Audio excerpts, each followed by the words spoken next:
ದುರಂತಕ್ಕೆ ಸ್ಟಾಲಿನ್ ಸರ್ಕಾರವೇ ಹೊಣೆ.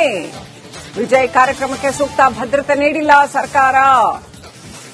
ಅಗತ್ಯ ಭದ್ರತೆ ಕೈಗೊಳ್ಳುವಲ್ಲಿ ಪೊಲೀಸರು ಸಂಪೂರ್ಣ ವಿಫಲರಾಗಿದ್ದಾರೆ ಎನ್ನುವಂತ ಹೇಳಿಕೆ ಸರ್ಕಾರದ ವಿರುದ್ಧ ಪಳನಿಸ್ವಾಮಿ ತೀವ್ರ ಆಕ್ರೋಶ ವ್ಯಕ್ತಪಡಿಸಿದ್ದಾರೆ. ಪಳನಿಸ್ವಾಮಿ ತಮಿಳುನಾಡು ಮಾಜಿ ಮುಖ್ಯಮಂತ್ರಿ ಪಳನಿಸ್ವಾಮಿ ಇವತ್ತು ಆಸ್ಪತ್ರೆಗೂ ಕೂಡ ಭೇಟಿ ಕೊಟ್ಟರು. ಪೊಲೀಸರ ಮೇಲೆ ನಂಬಿಕೆ ಇಟ್ಟು ಜನ ಬಂದಿದ್ರು. ಆದರೆ ಸರ್ಕಾರ ಸೂಕ್ತ ಭದ್ರತೆ ಕೊಟ್ಟಿಲ್ಲ. ಸರ್ಕಾರ ಸೂಕ್ತ ಭದ್ರತೆ ಕೊಡೋದಕ್ಕೆ ಈ ರೀತಿ ಆಗಿದೆ ಅಂತ ಪಳನಿಸ್ವಾಮಿ ಆರೋಪ ಮಾಡಿದ್ದಾರೆ. ಜನಕ್ಕನುಸಾರ ಪೊಲೀಸ್ ಸಿಬ್ಬಂದಿಗಳನ್ನು ನಿಯೋಜಿಸಿಲ್ಲ ಸರ್ಕಾರ. 39 ಜನರ ಸಾವಿಗೆ ಸ್ಟಾಲಿನ್ ಸರ್ಕಾರವೇ ಹೊಣೆ ಅಂತ ಪಳನಿಸ್ವಾಮಿ ಹೇಳಿದ್ದಾರೆ.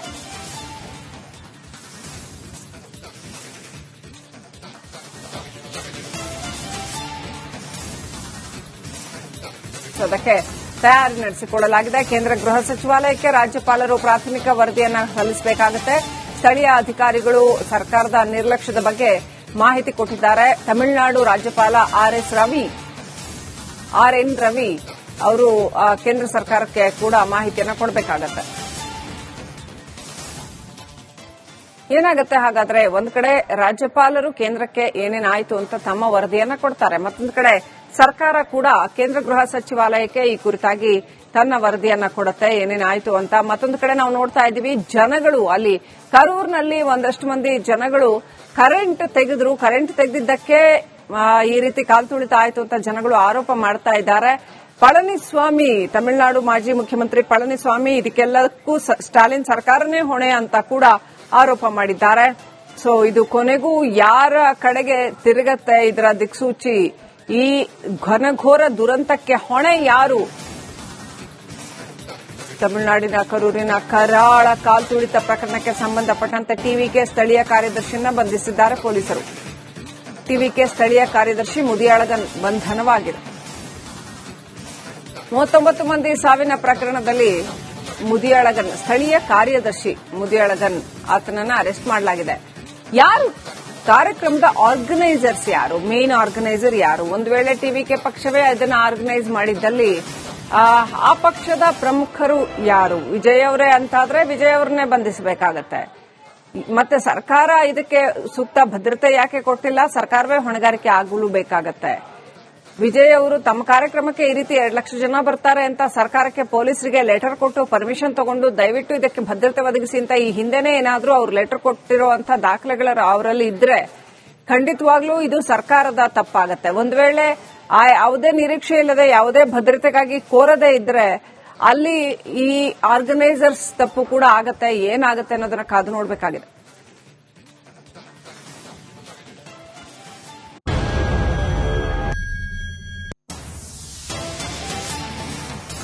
ಕರೂರು ದುರಂತಕ್ಕೆ ಸ್ಟಾಲಿನ್ ಸರ್ಕಾರವೇ ಹೊಣೆ. ವಿಜಯ್ ಕಾರ್ಯಕ್ರಮಕ್ಕೆ ಸೂಕ್ತ ಭದ್ರತೆ ನೀಡಿಲ್ಲ ಸರ್ಕಾರ.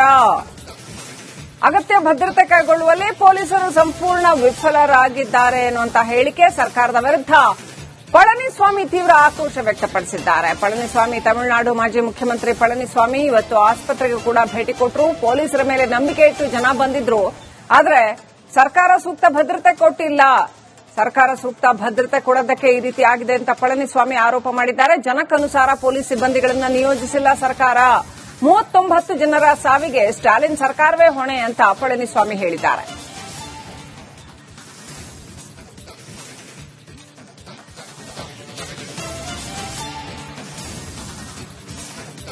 ಅದಕ್ಕೆ ತಯಾರಿ ನಡೆಸಿಕೊಳ್ಳಲಾಗಿದೆ. ಕೇಂದ್ರ ಗೃಹ ಸಚಿವಾಲಯಕ್ಕೆ ರಾಜ್ಯಪಾಲರು ಪ್ರಾಥಮಿಕ ವರದಿಯನ್ನು ಸಲ್ಲಿಸಬೇಕಾಗುತ್ತೆ.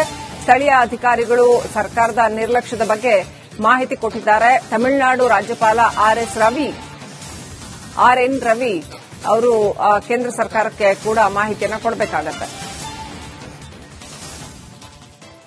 ಏನಾಗುತ್ತೆ ಹಾಗಾದ್ರೆ, ಒಂದ್ ಕಡೆ ರಾಜ್ಯಪಾಲರು ಕೇಂದ್ರಕ್ಕೆ ಏನೇನಾಯ್ತು ಅಂತ ತಮ್ಮ ವರದಿಯನ್ನ ಕೊಡ್ತಾರೆ. ಮತ್ತೊಂದು ಕಡೆ ಸರ್ಕಾರ ಕೂಡ ಕೇಂದ್ರ ಗೃಹ ಸಚಿವಾಲಯಕ್ಕೆ ಈ ಕುರಿತಾಗಿ ತನ್ನ ವರದಿಯನ್ನ ಕೊಡುತ್ತೆ ಏನೇನಾಯ್ತು ಅಂತ. ಮತ್ತೊಂದು ಕಡೆ ನಾವು ನೋಡ್ತಾ ಇದ್ದೀವಿ, ಜನಗಳು ಅಲ್ಲಿ ಕರೂರ್ನಲ್ಲಿ ಒಂದಷ್ಟು ಮಂದಿ ಜನಗಳು ಕರೆಂಟ್ ತೆಗೆದಿದ್ದಕ್ಕೆ ಈ ರೀತಿ ಕಾಲ್ತುಳಿತ ಆಯ್ತು ಅಂತ ಜನಗಳು ಆರೋಪ ಮಾಡ್ತಾ ಇದ್ದಾರೆ.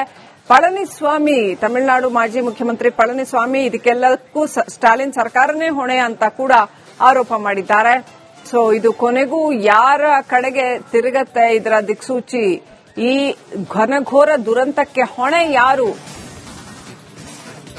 ತಮಿಳುನಾಡಿನ ಕರೂರಿನ ಕರಾಳ ಕಾಲ್ತುಳಿತ ಪ್ರಕರಣಕ್ಕೆ ಸಂಬಂಧಪಟ್ಟಂತೆ ಟಿವಿಕೆ ಸ್ಥಳೀಯ ಕಾರ್ಯದರ್ಶಿಯನ್ನ ಬಂಧಿಸಿದ್ದಾರೆ ಪೊಲೀಸರು.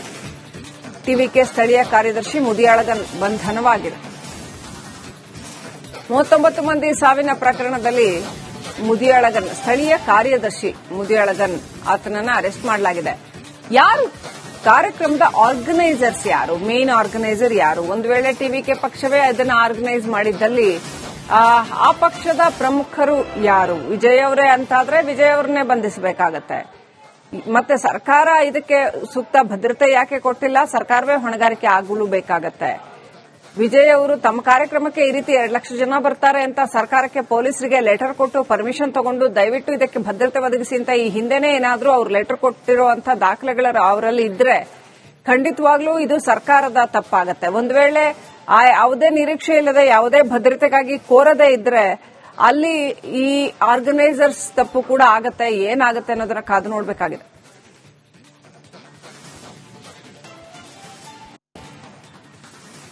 ಕೇಂದ್ರ ಸರ್ಕಾರಕ್ಕೆ ಕೂಡ ಮಾಹಿತಿಯನ್ನ ಕೊಡಬೇಕಾಗತ್ತೆ.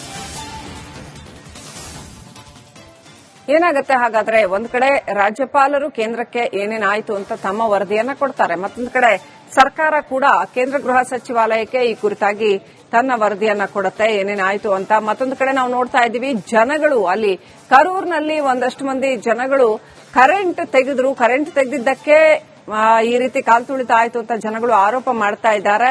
ಪಳನಿಸ್ವಾಮಿ, ತಮಿಳುನಾಡು ಮಾಜಿ ಮುಖ್ಯಮಂತ್ರಿ ಪಳನಿಸ್ವಾಮಿ ಇದಕ್ಕೆಲ್ಲಕ್ಕೂ ಸ್ಟಾಲಿನ್ ಸರ್ಕಾರನೇ ಹೊಣೆ ಅಂತ ಕೂಡ ಆರೋಪ ಮಾಡಿದ್ದಾರೆ. ಸೊ ಇದು ಕೊನೆಗೂ ಯಾರ ಕಡೆಗೆ ತಿರುಗತ್ತೆ ಇದರ ದಿಕ್ಸೂಚಿ? ಈ ಘನಘೋರ ದುರಂತಕ್ಕೆ ಹೊಣೆ ಯಾರು? ತಮಿಳುನಾಡಿನ ಕರೂರಿನ ಕರಾಳ ಕಾಲ್ತುಳಿತ ಪ್ರಕರಣಕ್ಕೆ ಸಂಬಂಧಪಟ್ಟಂತೆ ಟಿವಿಕೆ ಸ್ಥಳೀಯ ಕಾರ್ಯದರ್ಶಿಯನ್ನ ಬಂಧಿಸಿದ್ದಾರೆ ಪೊಲೀಸರು. ಟಿವಿಕೆ ಸ್ಥಳೀಯ ಕಾರ್ಯದರ್ಶಿ ಮುದಿಯಾಳಗನ್ ಬಂಧನವಾಗಿದೆ. 39 ಮಂದಿ ಸಾವಿನ ಪ್ರಕರಣದಲ್ಲಿ ಮುದಿಯಾಳಗನ್ ಸ್ಥಳೀಯ ಕಾರ್ಯದರ್ಶಿ ಮುದಿಯಾಳಗನ್ ಆತನನ್ನ ಅರೆಸ್ಟ್ ಮಾಡಲಾಗಿದೆ.